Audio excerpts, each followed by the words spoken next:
इप्स्टीन file में किस किस का नाम है और इप्स्टीन फाइल में किस किस का काम है। जी हाँ, आज हम बात करने जा रहे हैं नागपुर में फिर से आरएसएस के हेडक्वार्टर का घेराव, जो कि इप्स्टीन फाइल से संबंधित है और फॉरेन पॉलिसी से संबंधित है। तो वाकई अगर ये आंदोलन शुरू होता है या स्टार्ट होता है या अंत होता है, तो संविधान चौक से ही इसकी गतिविधियां शुरू होती है। संविधान चौक नागपुर का सेंटर के पास आता है, भारत के सेंटर के पास आता है, मध्य आता है। तो ये वही संविधान चौक है जहां 13 अप्रैल के रात संविधान चौक के चारों ओर चक्का जाम रहता है डॉक्टर बाबा साहब आम्बेडकर जी के जयंती के अवसर पर। और फिर से क्या अभी वीबीए के नेतृत्व में माननीय प्रकाश जी आम्बेडकर साहब वीबीए के राष्ट्रीय अध्यक्ष है, साथ ही साथ कांग्रेस भी है इसमें, और कुछ अन्य छोटे मोटे दल जो कि भाजपा से क्वेश्चन मार्क है। और आरएसएस से पूछा जा रहा है कि एप्स्टीन फाइल्स और साथ ही साथ जो फॉरेन पॉलिसी है, परराष्ट्रीय धोरण है, क्या भारत परराष्ट्रीय धोरण के आगे झुक चुका है। वैसी बामसेप का आरएसएस के ऊपर 22 फरवरी को आंदोलन निकला था। तब उन्हें इतना सुनाया, इतना विरोध किया, और क्या क्या आरएसएस का विरोध नहीं किया बामसेप ने। शायद मेरा बताना अभी वो सही नहीं होगा, शायद मेरा बताना अभी सही नहीं होगा, पर जो आने वाला आंदोलन रहेगा वो बीजेपी के लिए, आरएसएस को उत्तर देने के लिए, और जो चेयर्स है प्रधानमंत्री नरेंद्र मोदी जी की, प्रकाश जी आम्बेडकर ने कहा कि एक तो चेयर खाली कर दो, नहीं तो मैं तुम्हारी 2 रील्स निकाल दूंगा। अभी आंदोलन है मार्च में, 23 मार्च को सोशल मीडिया पे चालू है।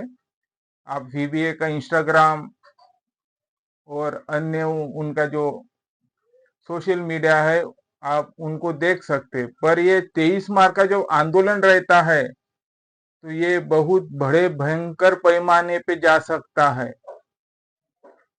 मैं जब 22 फरवरी के मार्च में आंदोलन में था, तो मुझको एक लड़के ने पूछा कि आरएस का हेडक्वार्टर कहाँ है।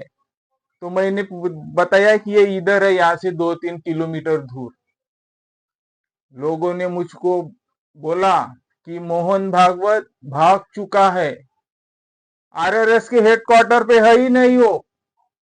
ये कब की बात है? 22 फरवरी की। तो जो ये आंदोलन रहता है, मैं भाजपा को भी और आरएसएस को भी बताना चाहूंगा, ये आंदोलन है बामसेप का कम रहा,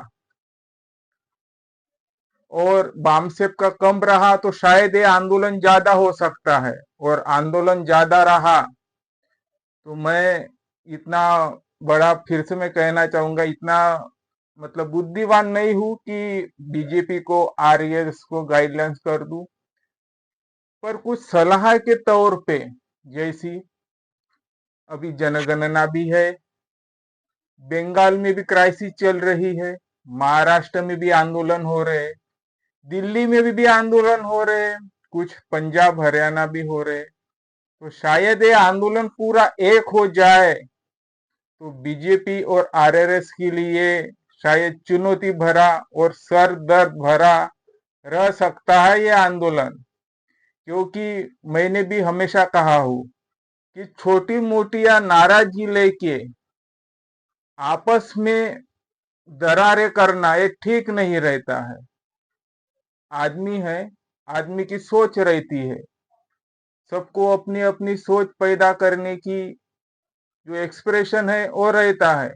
कुछ भेदभाव आते हैं, आने भी चाहिए, क्योंकि सबकी सोच अलग अलग रहती है। पर जो राज्य और राष्ट्र की बात आती है तो ये अपना थोड़ा थोड़ा भेदभाव करके भूल कर कम से कम राज्य के लिए, देश के लिए एक तो भी खड़ा, मतलब एक आना जरूरी होता है। यही मैंने बात कही, और यही बात कुछ चंद दिनों पहले राज रत्न आम्बेडकर साहब ने भी कही। उन्होंने साफ कह दिया कि हमें भाजपा के अगेंस्ट में सब पार्टियों को एक होना चाहिए, सब लोगों को एक होना चाहिए।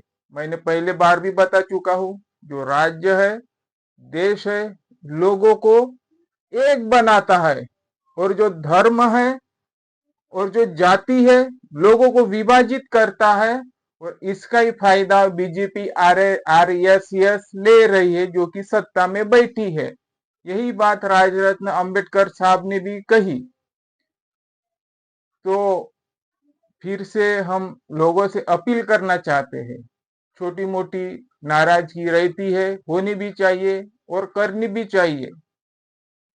छोटी मोटी नाराजगी रहती है, आनी भी चाहिए, और बेशक जिंदगी में आती भी है, पर इसका ये अर्थ नहीं कि तुम मेरे अगेंस्ट में हो तो मैं पूरा तुम्हारे अगेंस्ट में चला जाऊं, देश का बर्बाद कर दूं। नहीं, ये हमें ऐसी ये बात समझनी चाहिए, जो कि यूनाइटेड स्टेट जो फॉरेन पॉलिसी है, हमारी जो फॉरेन पॉलिसी उनके आगे झुक चुकी है या नहीं झुक चुकी है।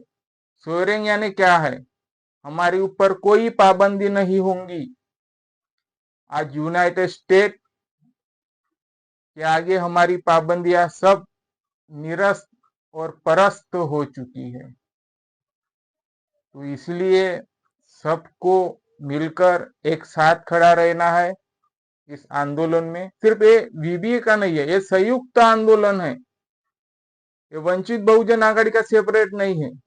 इसमें सभी है संयुक्त पार्टियां, जो छोटी बड़ी पार्टियां है, अन्य रिलीजियस भी इंक्लूडिंग है। तो इसीलिए जो तैयारी है जोरों शोरों पे चल रही है। तो आप भी हमें जुड़े रहिए हमारे साथ, और देखते रहिएगा ये आंदोलन कैसा है। ये अभी नहीं आंदोलन, थोड़ा टाइम है, लगभग 21 मार्च के बाद ही है।